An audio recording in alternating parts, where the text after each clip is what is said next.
मित्रांनो, स्वागत आहे आजच्या या ब्लॉगमध्ये। आज मी आपल्याला घेऊन जाणार आहोत ओंकारेश्वर महाकालच्या दर्शनासाठी। आता आपण निघालो आहोत आपल्या हॉटेलमधून ओंकारेश्वर शहराकडे। समोर आपण बघू शकता ओंकारेश्वर शहराचे प्रवेशद्वार। हा आहे आपल्या ट्रिपचा तिसरा दिवस।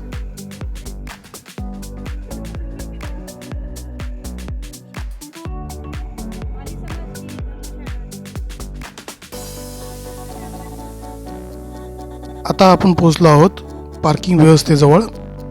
बघू शकता किती मोठ्या प्रमाणात भाविक येथे आलेले आहेत। उद्यापासून येथे नर्मदा परिक्रमा सुरू होणार आहे, त्यामुळे भाविकांची मोठ्या प्रमाणात गर्दी होती।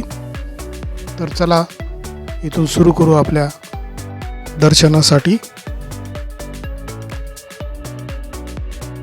समोर आपण जो बघत आहात तो आहे येथील मुख्य मार्ग जो मंदिराकडे जातो। येथे विविध प्रकारचे दुकाने आपल्याला पाहायला मिळतील। येथेच श्री संत गजानन महाराज यांचे मंदिर आहे। येथे भाविकांच्या राहण्याची व्यवस्था करण्यात येते।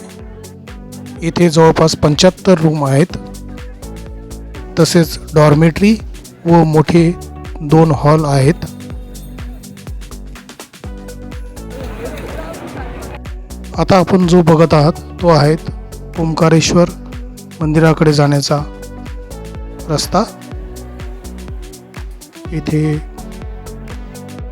खूप सारी दुकाने लावण्यात आलेली आहेत, ते आपण आता बघत आहात।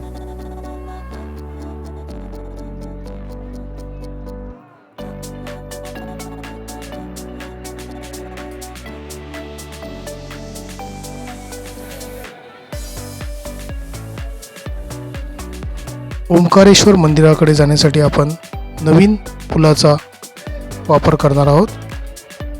समोर आपण बघत आहात तो आहे डॅम। पुलावरून दिसणारे सुंदर असे दृश्य आपण पाहत आहात। इथे भाविकांची गर्दी सुद्धा आपण पाहत आहात। मोठ्या प्रमाणात इथे भाविक जमा झालेले होते।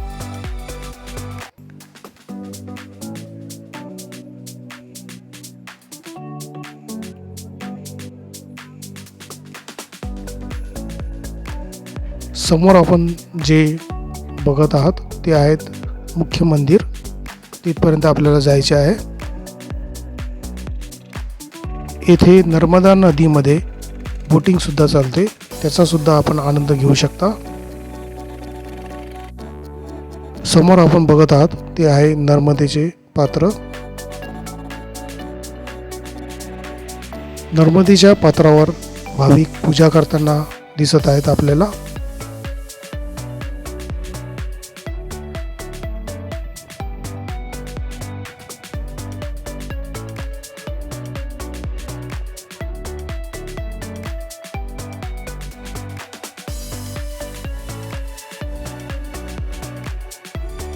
पूजेचे साहित्य घेऊन आता आपण निघालो आहोत दर्शनासाठी।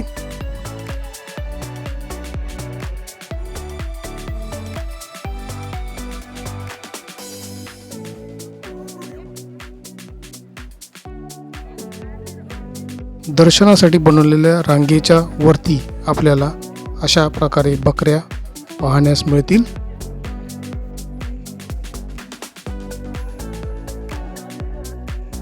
पुलावर आपल्याला प्रसादाचे दुकाने पाहावयास मिळतील।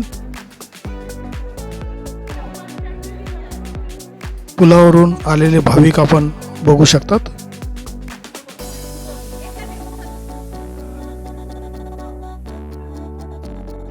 आता आपण लागलो आहोत दर्शन रांगेमध्ये।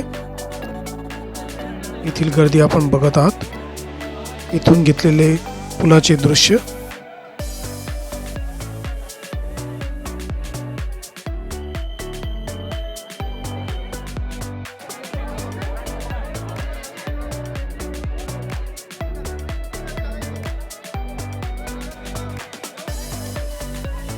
येथील खडतर रस्त्यावर चालणाऱ्या बकऱ्या आपण पाहत आहात। या डोंगरावर सुद्धा चढतात।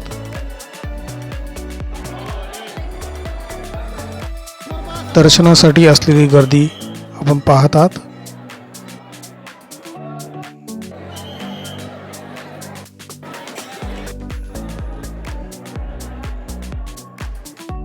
समोर आल्यावर आपल्याला शनी महाराजांचे दर्शन होते.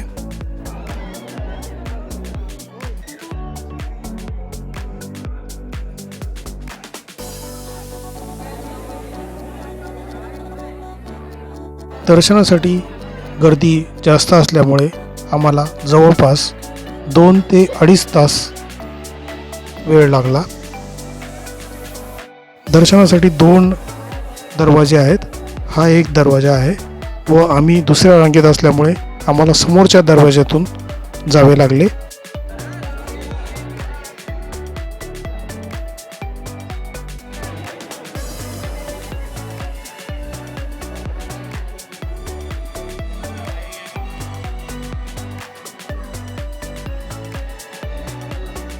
मंदिराच्या भिंतींवर केलेले नक्षीकाम आपण बघत आहात.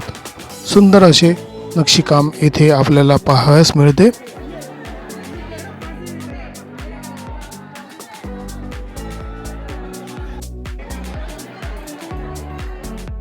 मंदिराच्या आतील गर्दी आपण आता पाहत आहात.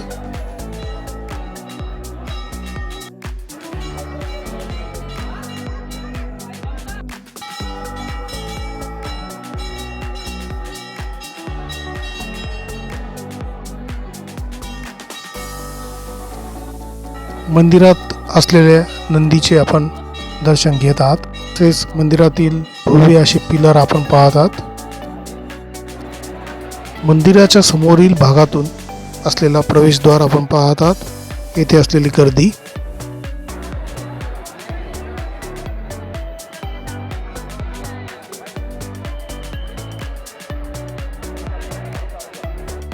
दुपारी 12 वाजता नैवेद्य दाखवण्याचा असल्यामुळे आम्हाला थोडा वेळ येथे थांबावं लागले. त्या वेळात आम्ही घेतलेले मंदिराचे आतील दृश्य आपण बघू शकता. त्यानंतर आम्हाला आतमध्ये सोडण्यात आले.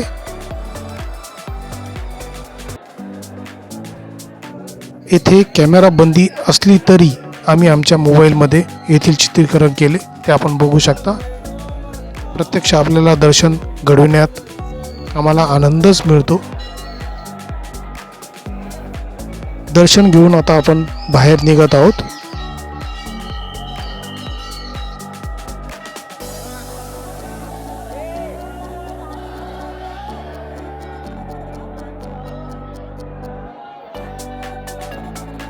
दर्शन घेऊन आल्यावर सुद्धा येथे भाविकांची आपण गर्दी बघू शकता.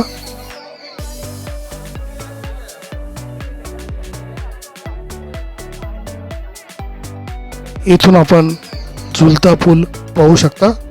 सुंदर असा पूल बनवण्यात आलेला आहे.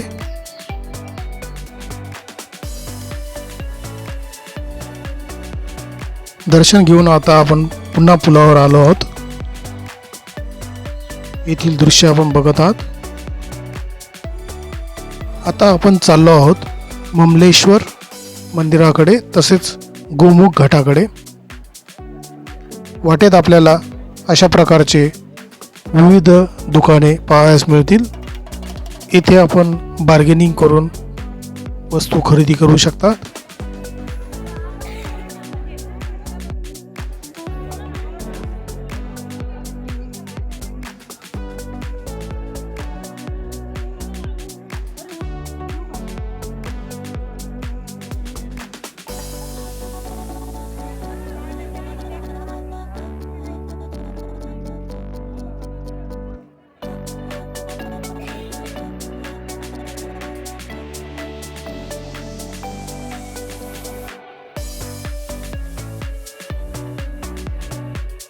आता आपण चाललो आहोत ते आहे गोमुख घाटाकडे. तर ममलेश्वर मंदिराचे आम्ही दर्शन घेतले नाही, पण गोमुखाचे दर्शन घेतले, ते आता आपण बघत आहात. इथून दिसणारे मंदिराचे दर्शन.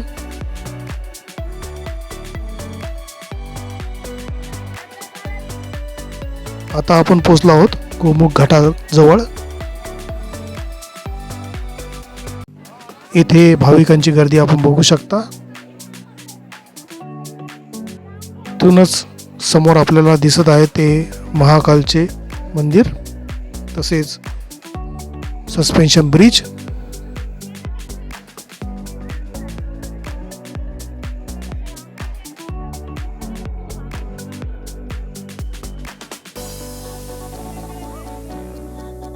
गोमुखाजवळ चालणारी पूजा आपण बघत आहात.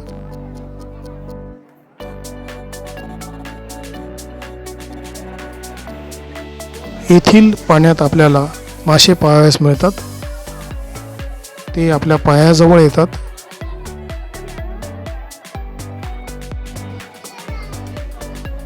गोमुखाचे आम्ही सुद्धा दर्शन घेतले, तसेच येथे पूजा केली.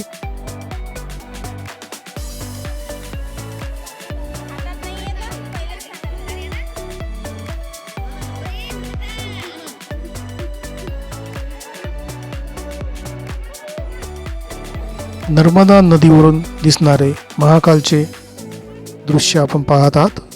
सुंदर असे दृश्य.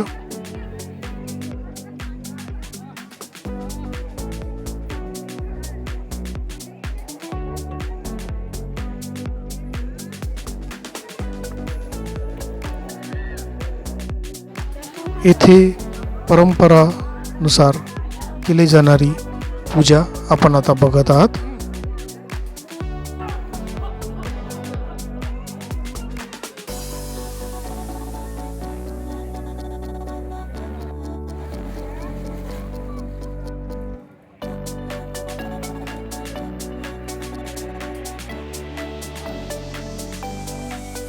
गोमुख घाटावरून आता आपण परत चाललो आहोत.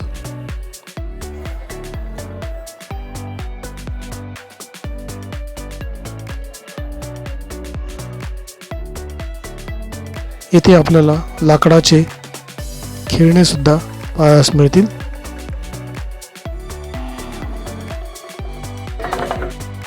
येथे आपण खरेदीची लगबग बघू शकतात. दर्शन घेऊन आम्ही गजानन महाराज मंदिरासमोर असलेल्या शिवरुद्राक्ष या हॉटेलमध्ये जेवण केले.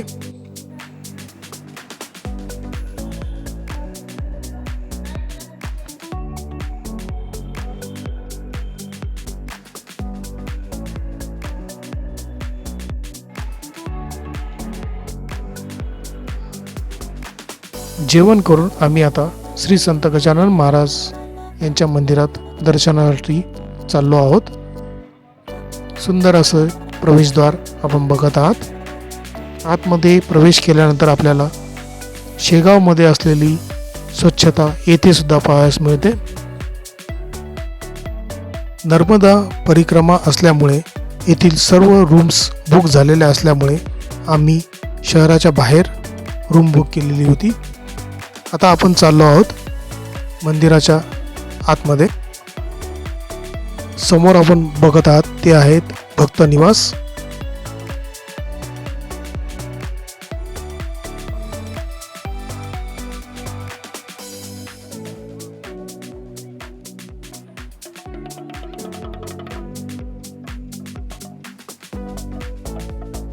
समोर आपण बघत आहात ते आहे अहिल्यादेवी मंदिर. मंदिराच्या बाजूला असलेली सजावट आपण पाहत आहात.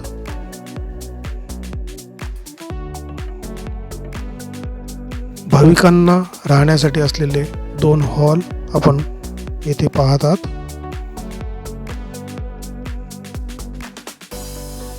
येथे दवाखान्याची सुद्धा व्यवस्था करण्यात आलेली आहे. समोर आहे सेवक निवास तसेच डॉर्मेटरी. ती बघून आता आपण पुन्हा बाहेर निघणार आहोत. आता आपण पोहोचलो आहोत आपल्या पार्किंग व्यवस्थेजवळ. मित्रांनो, आजच्या भागामध्ये एवढेच. व्हिडिओ आवडला असेल तर नक्कीच लाईक, शेअर, सबस्क्राईब करा. धन्यवाद. उद्या पुन्हा भेटू नवीन भागात.